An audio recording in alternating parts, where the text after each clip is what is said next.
Hey everybody, welcome to the Backlash Recap Show. I am Joe Whataday Lowry, joined by my Thursday night disciples. First up, we have the Thursday night delight, the player Benny. Welcome, Benny.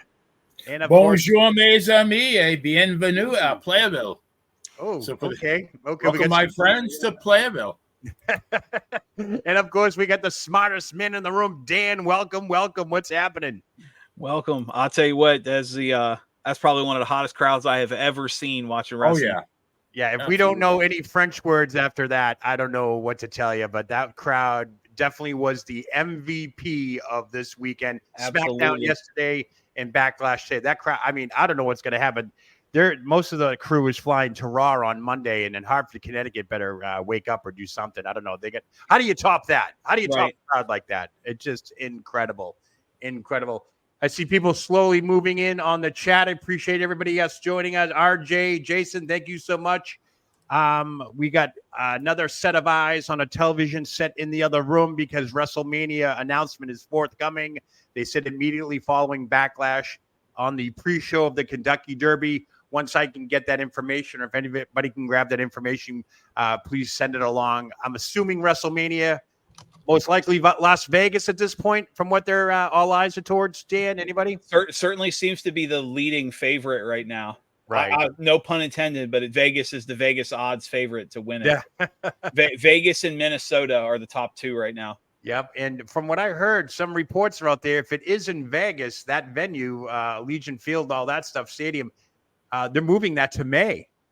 So that might coincide with the 1 year. You know, that's probably why they didn't make an announcement in April. They're waiting until May. So who knows? The story did come out last week that the long-term plan with Triple H and Khan and all them is to have WrestleMania be more of a weekend thing, kind of like, and not quite the NFL wanting to do Super Bowl Sunday on, was it President's Day or whatever? Yeah. But they want to make it more of a holiday weekend, which I don't know if April, like beginning of April, will fall into their plans.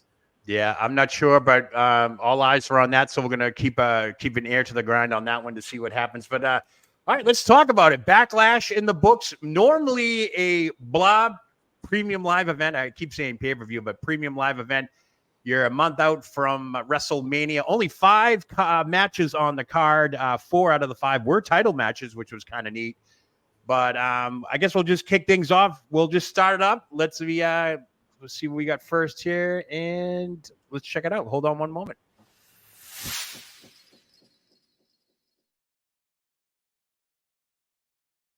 All right, Randy Orton, Kevin Owens taking on the Bloodline, Solo Sikoa, and Tama Tonga. I'm going to start off with the play. What'd you think of this match? I enjoyed it. I mean, it wasn't bad. Again, the result didn't surprise me. That was going to happen. Very surprised to see Tongaloa, a.k.a. Camacho. Yeah. And my first note is live crowd. I don't know what they were serving for refreshments, but I want some of those. Yeah, I hear you. Dan, what'd you think about that match? You know, guys know me. I'm not usually the big fan of the weapons and that stuff. Yeah. But this was a blood feud that needed a blood feud. Like I was, and I know, no pun intended, blood feud and bloodline, but I'm surprised there wasn't color in this match. I was shocked with the beatings that they took. I thought it was great. You had to know going in, like Benny said, that a new bloodline member was going to interfere.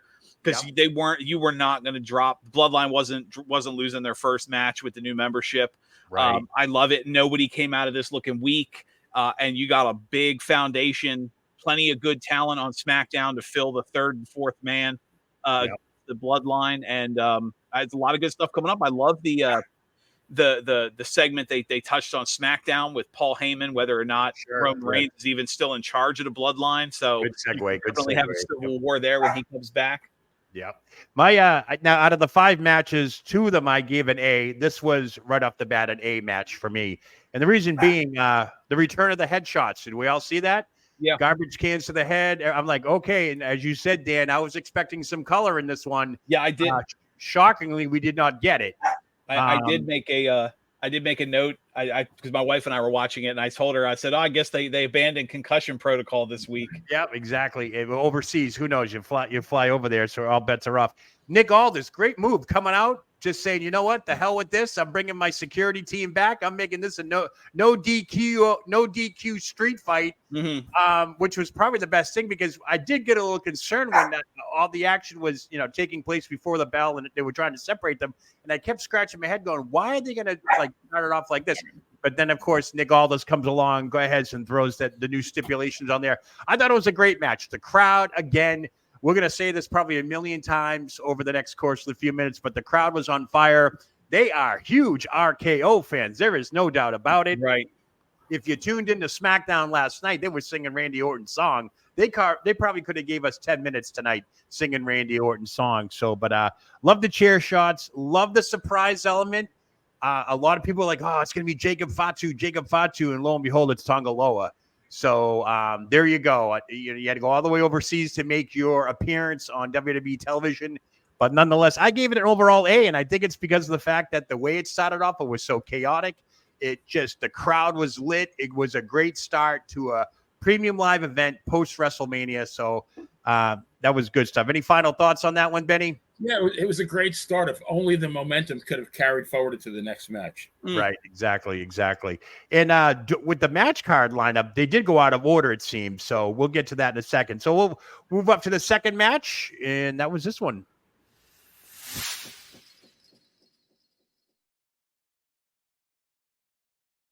All right, shocking WWE Women's Championship match, triple threat: Bayley, Naomi, Tiffany Stratton. I thought this would have been moved up the card a little bit, but one thing I did note on this, that Tiffy time is definitely here, and it's definitely in France. She outshined all three in this match, in my opinion. I kind of knew that Bayley was not going to drop the title on foreign soil tonight, but I do agree that Tiffy is definitely the future. Those two Alabama Slammers on the table, both those girls, which to me was the highlight of the match. Dan, I'll start with you. What are your thoughts on that one? It's funny. Benny and I actually messaged during this match, and I'm going to disagree with you on that one. I know you're very, you got the rose-colored shock that is, right? Yeah. But she very much came off to me as the Goldberg of this match. She when she was on fire, that was the best 5 minutes I've seen in ages. But right after that fuse burned out, she looked lost. This match was very sloppy on some of the spots. I don't know who was supposed to be calling it. I'm guessing Bayley being the veteran, right. But you had some moments where it's like, wow, this is great female talent. Clearly, like you said, Tiffy's going to be up there as one of the biggest stars they have. Who would have thought, by the way, when they did the big Olympic push, that she would be the one to be the mega star after they released Gable Stevenson this weekend? He was supposed to be the next big thing. But I thought this match fell apart quickly, and maybe it was because there was only 5 matches on the card, but it really felt like this match could have benefited from being 7 minutes shorter. Sure. I agree as well. Benny, what'd you think of that? Yeah, I agree with Dan. Tiffany had some great moves, but that, I don't know what you even call it, that gymnastics move where it ends in an elbow. Yeah. It is so slow that I made a note that I could have went out and got a Jersey Mike sub and came back in time to take her elbow. It was just, it was painfully slow, and nothing that would ever happen in a real fight. But there's a lot of, I call it obvious positioning, where if they knew that they were going to take a certain spot, you can see them shifting their body into position for that spot. And usually if it's good, that is transparent, but that was very obvious. So, Tiffany has an absolute world of potential. I look forward to great things from her, but yeah, she kind of just, the beginning was great. She just, right. To me, it was sluggish. I think they put on a better match. Don't forget, SmackDown in the US here was just less than 24 hours ago. And they had to be tired too. All of them were in the ring. So it was kind of a decent match last night. They looked a little sluggish. I do agree. I wasn't too keen on the finish, the anticlimactic finish. Well, the two Alabama Slammers, and then I knew once Tiffy time was put aside and it was Naomi and Bayley, I go, here we go again, Naomi Bayley. hug fest at the end, whatever. I did give it a B plus, only because of the crowd.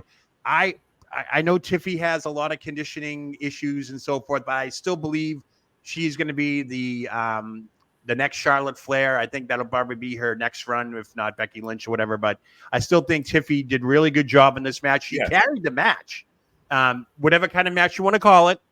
I agree it was sluggish at times, but again, it made it less painful with that crowd. The crowd was unbelievable. They carried the match. The Bailey sing-along, I loved it. When they started that in NXT, I loved it in NXT, and they had carried over. I do see the president of Thursday night. I'm going to beam him in. He's just tuning in right now. All right. And there he is. Hey, El Presidente. Hey, guys. How are you? We're live at Polar Park inside in the upper reaches where it's quiet now. I was just listening to your dissection of the match there, that three-way dance. I don't want to call it a trios match or anything like that, but I agree that springboard back elbow by Tiffany was a little staged and lengthy, but the noise in the arena was just, as you know, and it probably discussed, off the charts. So it must have been just so difficult to set up these spots. But I'm going to agree with you guys thus far, though, and I'm happy Bailey came out with a successful defense myself, and I totally am.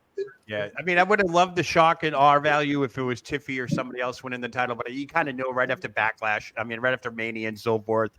And yes, if anybody noticed, Triple H made a post this morning from last night or whatever, that the crowd was so loud at SmackDown and today that the emergency alerts were going off on everybody's phones. So that's how loud it was there. I know through the TV we can only get, but if you had surround sound or any type of stereophonics on your television set, today would have been a day to crank that up. And I actually read some stuff online. People were actually muting their TV because it was too loud. I'm like, really? Too loud? WWE too loud? No way. No way. All right, so let's move on. We'll go to the third match of the night, and it was this one.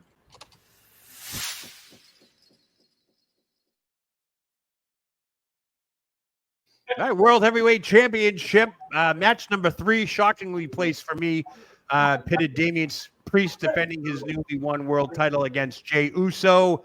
I'll start off with you, President. What did you think of that match? Well, more than anything, I think. Aside from a pretty decent match in general, just the introduction to the new Bloodline members was, I think, a wonderful addition to this particular match. And it was really the only purpose of it is to serve, I think, as an introduction to the expanded family, if you will. But all in all, I thought it was a pretty good contest. What'd you guys think? Yeah, Dan, what do you got? What do you get for this match? I must say this match for me, one of the notes I made is call of the night. When the match started, Michael Cole said, for those joining us, Jey Uso on the left, Damian Priest on the right, in case there's any wrestling fans that can't tell the two of them apart. The way he said it, it's like boxers, Davis wearing the green trunks and Michael's in the black. Like, everyone watching knows which one of those two men is Damian Priest. I thought that call felt really weird and out of place. As for this match, I thought it was exactly what you expected. You knew Jey Uso was going to look like he should have won. You knew that they were going to screw him. I don't know what they're doing with the Judgment Day, where Damian Priest is kind of not wanting the help. He pulling them off of beating up Jey afterwards, but still, clearly not disappointed that he kept his title.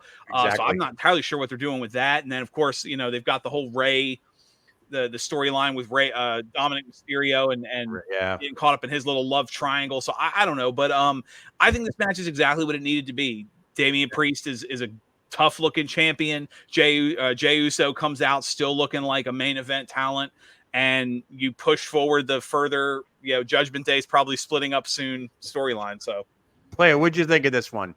When Dan mentioned Michael Cole, I thought, damn, Dan's going to steal my thunder. I have no use for Michael Cole, but to me, the line of the night was when he said that Klingon-like head of JD McDonough. The Klingon-like head. Klingon-like head, yes.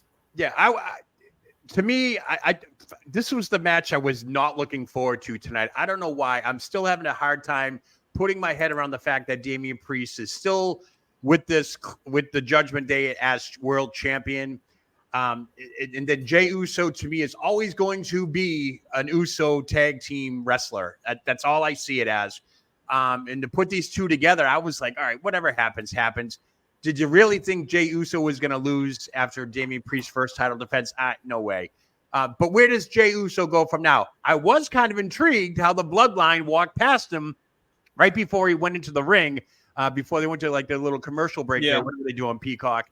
So I was thinking, that had a little sidebar to me. Is this going to be a Jey heel turn? Is it going to be a Bloodline interference where they don't let him win it?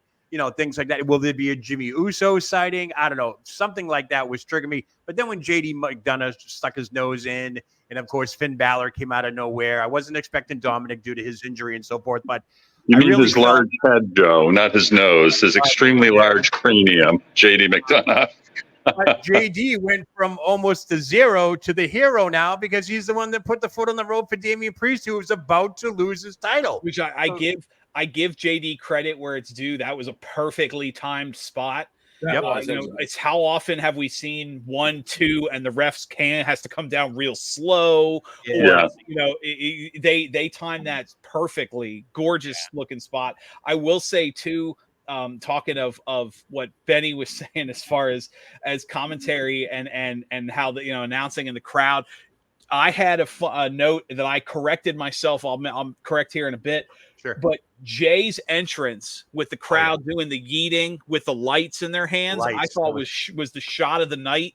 Yep. That was until cool. a little later. I crossed it out, and I'll bring up the shot of the night later. But I thought the camera work and the pre bucktooth talentless piece of shit camera work that the WWE's been doing has sold this. These shows look amazing with this crowd. It's just, I think this match, for as weak as it was, made that much better by the crowd and the camera work. Yeah, they yeeted it right out of the park. That's for sure. It was a good match. I'm not saying, like I said, I'm having a hard time with the Judgment Day and him being the title holder, because you're going to have this thing now where don't interfere in my matches. Damian Priest yelling at them, but yet when they do and he keeps the title, is he ever going to acknowledge that? So you have that dissension there and so forth. And I still got my question marks about Jay, because where does Jay go from here? Like, you think about it storyline wise. Okay.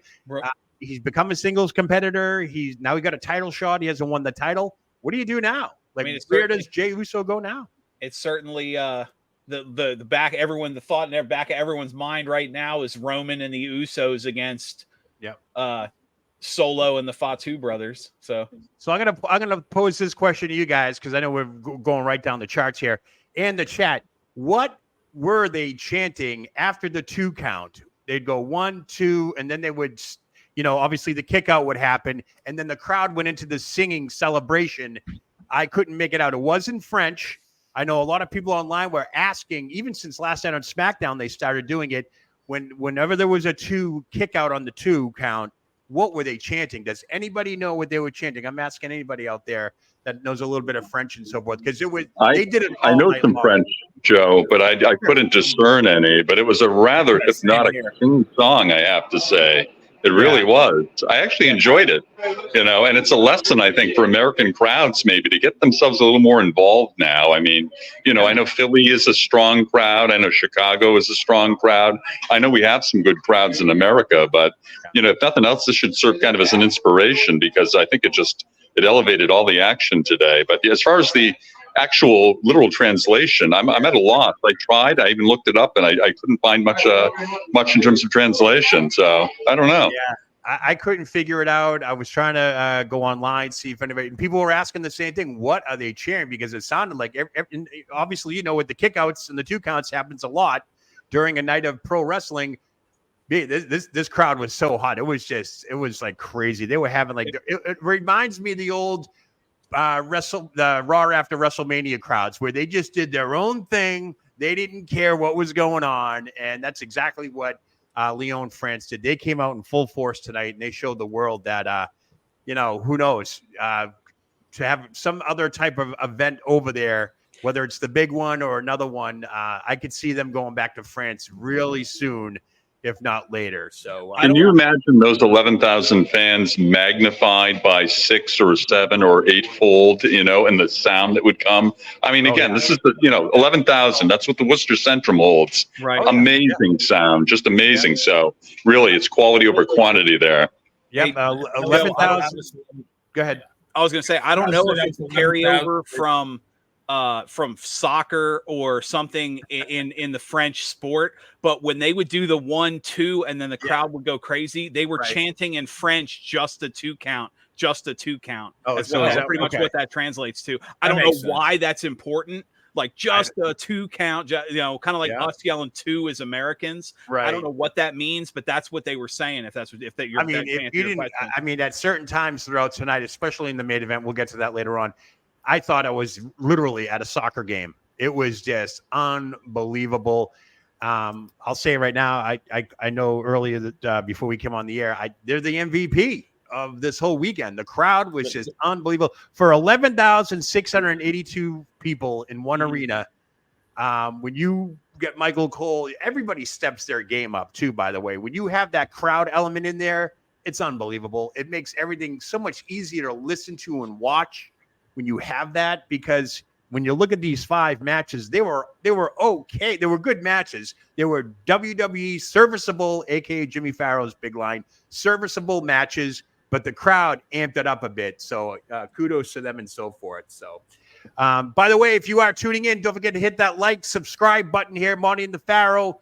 They'd greatly appreciate it. We'd greatly appreciate it. I want to thank everybody still coming in, tuning in live and on the chat. We got some stragglers coming in, a few people watching live. And if you're watching on the replay, you can do the same thing while you watch this. Hit that subscribe button, that like button, and let us know that you are watching Monty and the Pharaoh. All right, so let's go to the next one here. It was this match number 3. No, match number 4, right? We're on match number 4. Mm-hmm. Number 4.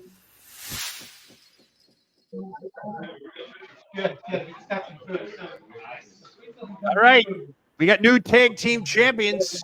Didn't take long for. Do we even have a nickname for Jade Cargill and Bianca Belair yet? I heard Dream Team out there, but I mean, whatever the case may be. I'll start off with Benny. Benny, what'd you think of this tag team match?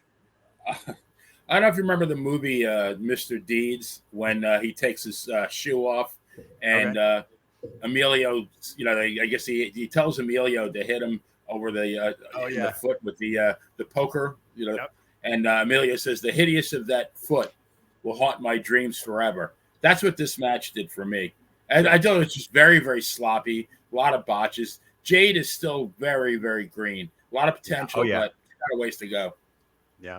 What'd you think, Dan? I thought this match was so bad, Mr. President didn't even want to talk about it. Right. He's at a ball game. He's at a ball game chiming him. Go figure, but whatever. Benny and I we messaged back and forth during this match too. This is another one. We talked about at the top of the hour, you know, 5 matches. This is a match that could have been 10 minutes shorter and I think would have been better. It were definitely times it dragged. There were some spots where, you know, you could tell the three girls, you know, Asuka, Kairi and Bianca were carrying Jade for obvious reasons. But no disrespect to her, because she is significantly improved from her AEW days, but Jade was overexposed. She did too much, and you know, there were spots she dropped with drops. Timing was a little off. This was her NXT coming out match, but it was on a live pay-per-view where they put a title on her.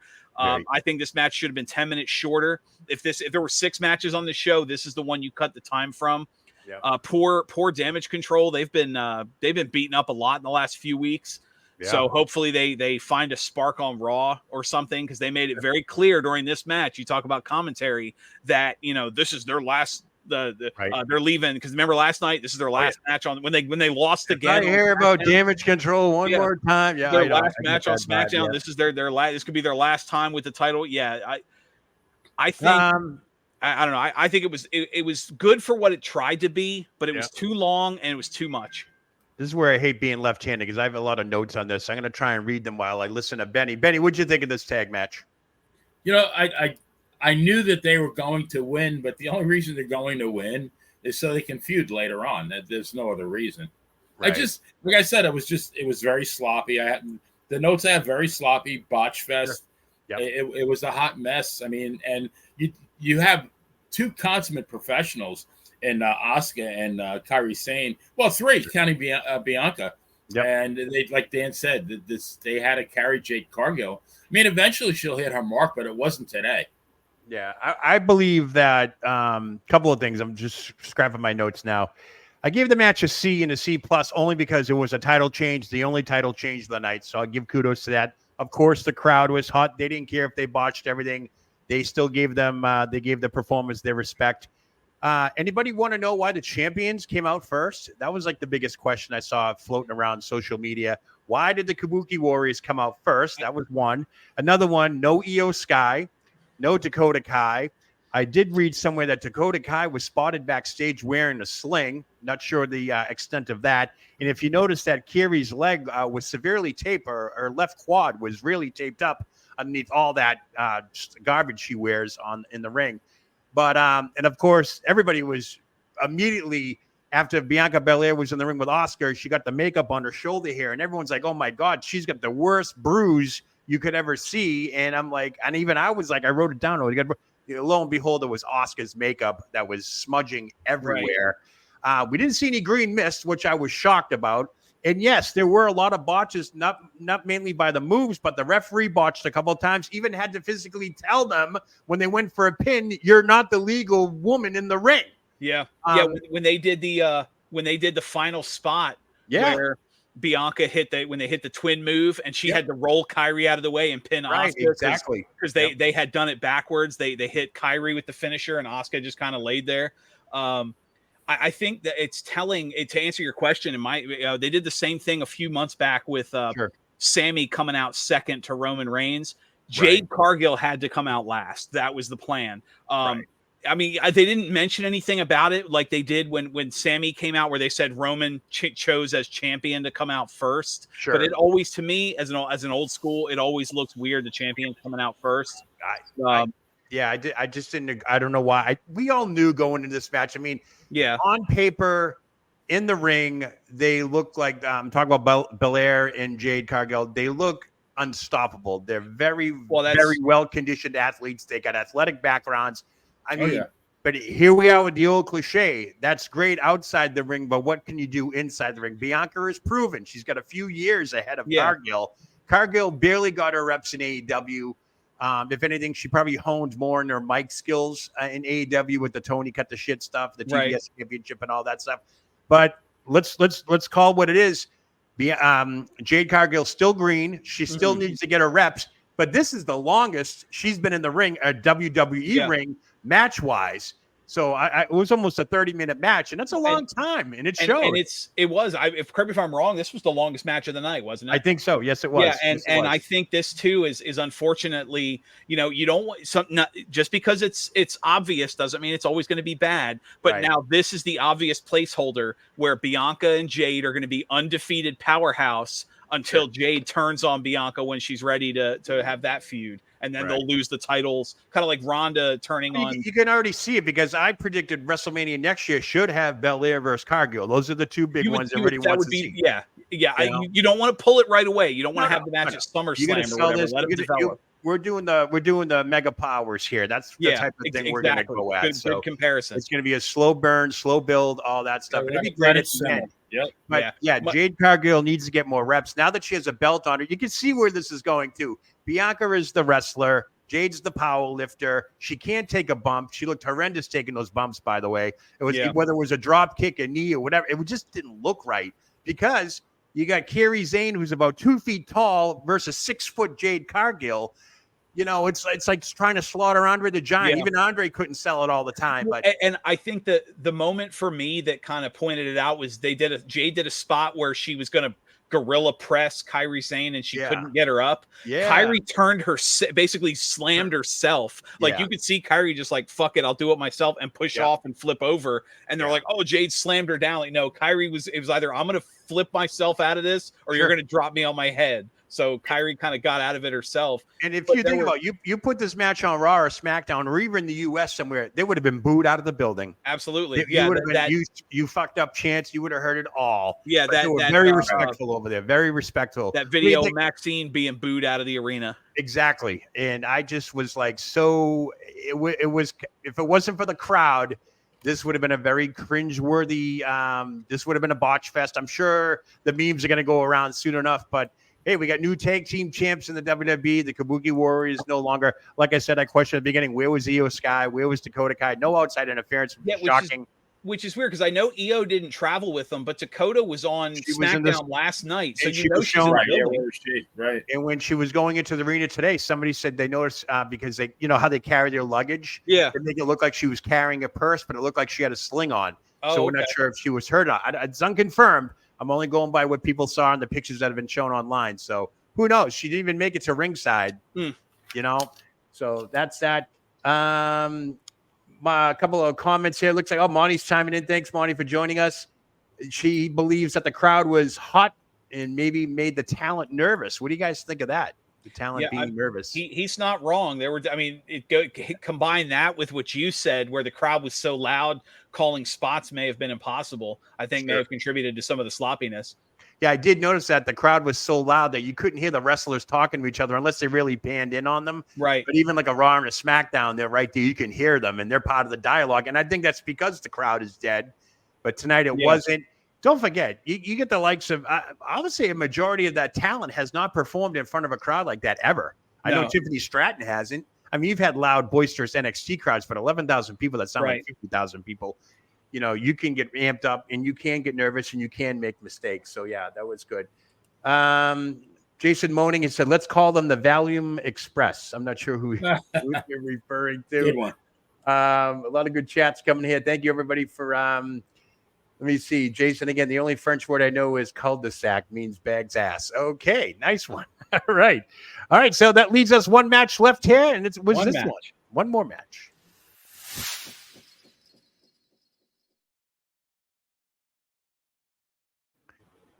That is the main event of the evening, the Undisputed WWE Championship. Cody Rhodes, champion, taking on AJ Styles, challenger. Player, I'll kick it off with you on this one. What'd you think of this one? A+, loved it. Glad they saved it for last. Two absolute consummate professionals doing what they do best. Beat the crap out of each other. Very believable match. I thought at the end that maybe, when they kind of, after Cody pinned him, that maybe he was going to try to help him up. And maybe, like AJ's heel turn was going to be short-lived, but then he kind of rolled out of the ring. But no, I loved it. I thought it was a great match. Dan? Yeah, absolutely. I made a comment earlier. I said I had updates for camera shot of the night when it cut to the crowd and it cut to AJ Styles and the camera, his face was shaking because the building was literally shaking. That the cameraman couldn't keep a steady shot on AJ's face. Shot of the night, great stuff. Without question, A+ match of the night. I mean, yeah, this is like we said about, Monty had commented on them, the crowd making people nervous. Cody and AJ could have called this match in their sleep. Just two phenomenal. Last night on SmackDown, Cody called AJ the modern hitman, basically the modern excellence of execution. That's exactly what this was. This was Bret Austin. This was those matches you point at and go, those were always good, phenomenal stuff. If there was anybody who could have made Cody look like $1 million as champion, it's AJ Styles, and he didn't look weak from this loss. Phenomenal stuff, no pun intended. And I give the crowd credit because I know they touched on it. The na na na na na that the crowd was doing. That was a reference to a song called "He Is Phenomenal," which came out in the 90s in France and became a crowd chant for your useless fact of the day. It became a crowd chant during the 98 World Cup when it was in France. And that was where the crowd just kind of kept that song going because obviously you've got a guy in the ring that's phenomenal. That crowd was unbelievable. A couple of notes I have. Jessica Carr made history as being the first female referee to main event a pay-per-view title match. Shocking. I was shocked with that one. But the sing-along with Cody after his music stopped, they sang for a couple of seconds, a few minutes. Not as long as Seth Rollins last year with the 10-minute serenade, but still, that was pretty good. The camera shot with AJ Styles, this place was rocking. As soon as I said it, Cole and I think Corey Graves said it, the camera's even rocking. And I was like, this is unbelievable. Unbelievable. The burning hammer, I was a little concerned when he hit it on Cody Rhodes. He landed on that shoulder, and I was like, ooh, I cringed for a second. But they sold it very well. Cody's first title defense, in my mind, was probably one of his best matches. Mm-hmm. These two take the crowd out of it for a second, even though the crowd gave it probably all their adrenaline. I could have watched these two wrestle for an hour easily. Absolutely. It was a great match. great counters, finishing move, kickouts, all that stuff. You know, when you see these finishing moves and they kick out, they just reinvent it, and they did so good. Cody Rhodes off the top rope cutter. Yeah. Everything was just, I hate to, no pun intended, was phenomenal. Mm-hmm. AJ Styles, I mean, I'm so glad he's still with the WWE. I love his new, you know, his attitude hasn't changed. He's just focused now. And I hope he keeps going on that run, because I can see him, you know, with another world title down the line, the way he's wrestling now. It's unfortunate that we're on the Cody Rhodes bandwagon for a while. But, you know, what's next now? This leads us to the end of a premium live event. You know, you get your Judgment Day stuff going on. You have a couple of balls in the air, but really, what's next for Cody Rhodes when he comes back to the States? Who's next for Cody Rhodes? Any idea? You know, I was surprised and I'm kind of disappointed, because I thought to me it seemed obvious that they didn't draft Gunther to SmackDown to be the next challenger for Cody, because they really they're a little thin on heavyweight heels on SmackDown. Yeah. So I think unless Cody gets involved in the Judgment Day in the Bloodline storyline, sure, you know, he can be the third man with Owens and Reigns. Because I mean, right now, like Randy Orton can't turn on Cody, he's busy. Kevin Owens can't turn on Cody, he's busy. You know, a lot of the talent stayed on Raw. Sure. That I thought might have come over, Gunther, McIntyre, somebody like that. Exactly. I don't know. I'm curious to see where it goes from here. I will say I do think it's funny. The moment that had me cracking up, because you said you made the same mistake on the pre-show. Yeah. As they were wrapping up the pre-show, CM Punk said, "We're getting ready for a pay-per-view." Yeah. And they had to correct him. They're like, "A premium live event now." And he looked at the camera and went, "Sorry, I'm the new guy here." Oh, and yeah. What's her name? Brown, the woman who was hosting the pre-show, literally, you've been here long enough to know better. Like, yeah. I just thought that was great. And I did it during the show. I think it was Corey Graves said pay-per-view. So like, we're still learning the PLE crowd, but. Well, here's a funny part, Benny. I didn't know if you noticed during that pre-show, Big E kind of let the cat out of the bag when he mentioned Tonga's brother from New Japan, and then CM Punk looked at Big E and said, "You can't say New Japan. We're on WWE television." He goes, "I watch other things." And Jackie Revan's face turned red. She didn't want to say nothing. She had to get him off track, but. Right. That's the first time I've heard New Japan out of anybody's lips, WWE talent-wise, pre-show, regular show, whatever. I just thought that was kind of neat that, you know, hey, we're not all stupid here. We know where these guys come from. And Big E's just – Benny, what'd you think of that? Yeah, I mean, it's 2024, for God's sakes. You know, we all watch that stuff. I thought there was nothing wrong with that. Yeah. I just don't forget, Michael Cole, when he came out Michael Cole said that he had been in Japan, and Michael Cole even said that he was an original member of the Bullet Club. Yeah, that's the first time I've heard that mentioned. Yep, I was amazed that was going around again. The Bullet Club. I'm like, geez, you know, this is like anti. Well, if you think about it, the original Bullet Club, every member of the original Bullet Club's in WWE right now. Of course. Styles, but they're not all together. That's the thing. They're not all together. They're not going to form their own faction, but that original Bullet Club, Cody, everybody, you know. Yeah, and then the Bullet Club 2.0 is all in AEW. So yep, I hear you there. So I'll go around the room real quick. Player, what was your match of the night out of the 5? The last one, easily. Cody that saved it for me. It was very ho-hum, lackluster before that, but that pulled it out. Nice. Dan, what was your match of the night? Yeah, without question, the main event. Like you said, if they could have shaved 10 minutes off 20 minutes off the tag match, made this match 20 minutes longer, I would have been happy. Definitely match of the night. Great stuff. I look forward to what comes next. Sure. I'll go against the grain here, and I'm going to call it. I do believe that for me, match of the night was Randy Orton, Kevin Owens, the Bloodline, because it provided all that element of surprise with Tonga Loa coming out. You had the chair shots to the head, and it kicked off with Nick Aldis coming out saying, "Cut the crap, stop doing whatever you're doing. We're going to call this a street fight." It was just off the record stuff. So, oh, okay. I got an email in my inbox here. Is it something breaking? Oh, go on. Hold on. Phil, share this on my show. What do we got here? Oh boy. All right, let me see. We got it. It's from Phil. All right, so hold on here. Oh, he's Phil, the Presidente, is going to tell us why he left the show with a picture. So just bear with me. I thought this was other breaking news. So we still don't know yet where WrestleMania is going to be. We still don't know. And may the 4th be with you. Yes, Star Wars. And this is why Phil had to leave the show, guys. You ready? And let me get out of the way here. Boom, boom, boom. Let me try this out. I did it as a background. Hold on one second. Here we go.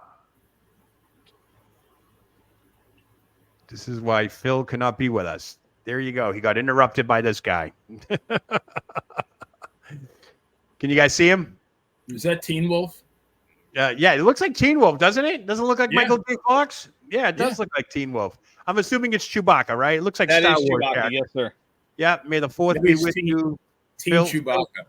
Phil sent that along. That's why he had to drop out of the show. Thanks, Phil. Thanks for at least letting us know that. Chewy, is that you? That's what Jason Moaning saying. Real quickly to get back, let me get over here, get this out of the way. The reason why I picked that because I think this is the Triple H era that we're going to be seeing a lot more of with the headshots, the last second changes to matches and so forth. Because when RKO and them came out, I mean, the place was hot. They were already chanting for an hour. They were already going ballistic.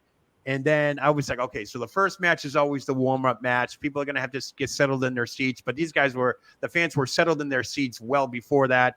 Like I said, the unpredictability part, that really set the stage for the pay-per-view, even though we had a couple of so-so matches. But yeah, right there with you guys, Cody Rhodes, AJ Styles knocked it out of the park. That is what a main event bout should be. The bar is now raised, so to speak, with the WWE. I should say the pressure now is going to be on Hartford, Connecticut this Monday night where Raw takes place. I don't see this kind of crowd showing up at Raw. What do you guys think? Dan, go ahead. No, I don't. Clearly, I don't think so. But I think it's important. They mentioned it during the draft, and they mentioned it again tonight that the draft rosters do not get locked in until the 6th. So I definitely think something on Raw, be it a trade, be it a new somebody defecting, something is going to happen to make Raw kind of hint towards where they're going in the future. But no, I think the Raw crowd might be hot, but it's not going to be like this. Absolutely not. Play, what do you think? Hot crowd, slow crowd, Raw, Monday night? I mean, there's no way any crowd, I mean, short of like an Arrowhead Stadium with 90,000 people. Sure. I never heard 11,000 people make that much noise in my whole life. This is probably one of the most enjoyable WWE PLEs I've even WrestleMania, because night one really totally the crowd sucked. Night one of WrestleMania. This crowd between SmackDown last night, because I watched it last night live, and getting up this morning, and of course with the time zone difference, you got a dose of WWE twice within 24 hours. And this, I was afraid the crowd was going to be dead, or at least not as amped up as last night, but they took it to another level. And if you notice, the first couple of rows had the same fans that were there last night. Obviously, they bought package deals where you can go to SmackDown and the premium live event. This crowd really brought it. The bar has been raised. I don't know if this is going to be an international thing.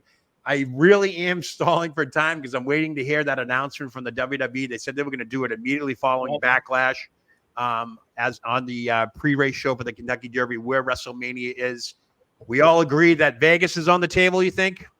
Vegas and Minnesota were the odds-on favorites, but I think so. Well, Joe, I hate to comment and run. I know you're waiting, but like I mentioned before we got on the air, speaking of wrestling, my wife and I will be at our Dan and Benny in the Ring are good friends with VCW, Virginia Championship Wrestling. I do have a show to go to with them tonight. Nice. Good luck with that. And I wanted to bring up that picture I showed earlier. This is how me and the you talk about the dog. That's how me and the dog celebrate the 4th. There you go. So, may the 4th be with you, brother. There you go. But yes, gentlemen, I appreciate it. You guys have yourselves a great evening, and we will see you again next time we're together. All right, Dan. Give George my regards, Dan. Absolutely. I'll send my best to everybody. All righty. Take it easy, Dan. Thanks for joining us. All right, Benny, it's just me and you. Real quick, closing thoughts on the state of the WWE now. I mean, with this crowd amped up the way it is with Cody Rhodes, not only did it finish his story, a new one is starting now. What's next for Cody? What do you think is going to happen the next week or so with WWE? I was shocked that Gunther was not drafted to SmackDown because, to me, that was a no-brainer. I mean, Why do you have him drop the title to Sami Zayn unless he's going over and go to contend? Could it be part of a trade on Monday then? Maybe they're going to I reevaluate hope all so. this. I really hope so. That would be, Cody needs a good feud, and really, Sure. like we were saying earlier, there aren't that many super heavy heels that he can feud with. Right. I mean, that aren't already in an angle or a faction. Well, I know I've read somewhere that you never know that they asked Cody Rhodes outright, is a heel turn possible for you? And he said, of course, in the WWE, anything is possible. So, but I don't think at this stage Cody could turn heel unless it is absolutely necessary, which I don't think this is the case because he's only a month out of becoming new champion. And we've had this 2-year build up to this. It's like Bob Backlund turning bad after just beating Billy Graham, for God's sake. So you can't do that. That's the only term I can come up with. We would have been ready for that back then. Jason Moaning brings up a good point. LA Knight for champion. Yeah, I mean, God, can you see those two ring entrances? LA Knight and Cody Rhodes going at it? That'd be unbelievable right there. That'd be a great matchup. You'd probably have to turn one of them though, to make that work. Well, LA Knight used to be a heel, right? Maximum, but I mean, they're both over. So I mean, what's wrong with a couple of baby faces going at it? Bruno and Pedro did it right at Shea Stadium. Why not? Right? It's happened before. Yeah, I could see this happening. I mean, the challengers, I mean, let's not forget now, NXT's clearing house. They just had announced 10 people were let go, including Drew Gulak, who is suffering from the Ronda Rousey effect there with a false accusation and so forth. But Drew Gulak no longer with NXT. They let a whole bunch of other ones go. And Gable Stevenson, the Olympian that they heavily touted for years, it seemed like. Surprised to see that. Yeah, he's out at WWE. So you're going to have people coming up from NXT. To me, right now, it will be an interesting Raw, like Dan said. You have the trade deadline. You have the rosters are set on May 6th. There's going to be some trades. I'd love to see Gunther come over. I think Gunther is world champion material. If he does come over to Raw, that'd be a great segue for him and Damian Priest. Because I'm still not buying this long-term deal with Damian Priest. I think Damian's going to be a transitional champion, and I do believe the Judgment Day will cost him the world title at some point down the line, but I don't see a long-term champion here. What do you think about that? Yeah, I mean, I think so far so good. I think he's really embraced the role and done very well with it, but I could not possibly think of him. I mean, I'm thinking like a Jinder Mahal type of reign, 6 months or less. Exactly.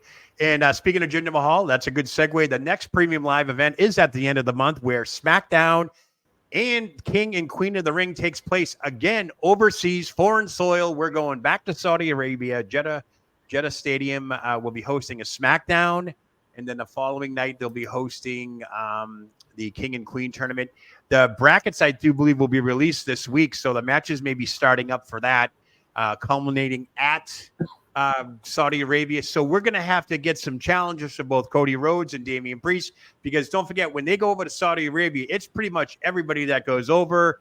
It's a 5-hour, almost 6-hour event. The whole roster's over there. They're going to have to get some challengers. They're going to have to get some stories built up. So it will be a little hectic in the WWE, and we're only 3 weeks away from that. So it's going to be a little I think timing is going to be an issue here, so you're gonna have to keep it tuned to WWE program to keep up with it. Yeah, so I think for sure Monday and Friday you're going to see a lot of new storyline development. You have to. Yeah, I see it. So speaking of storylines, with the Bloodline, obviously now we have Tonga Loa, Tama Tonga, Solo Sikoa. They're the new Bloodline and so forth.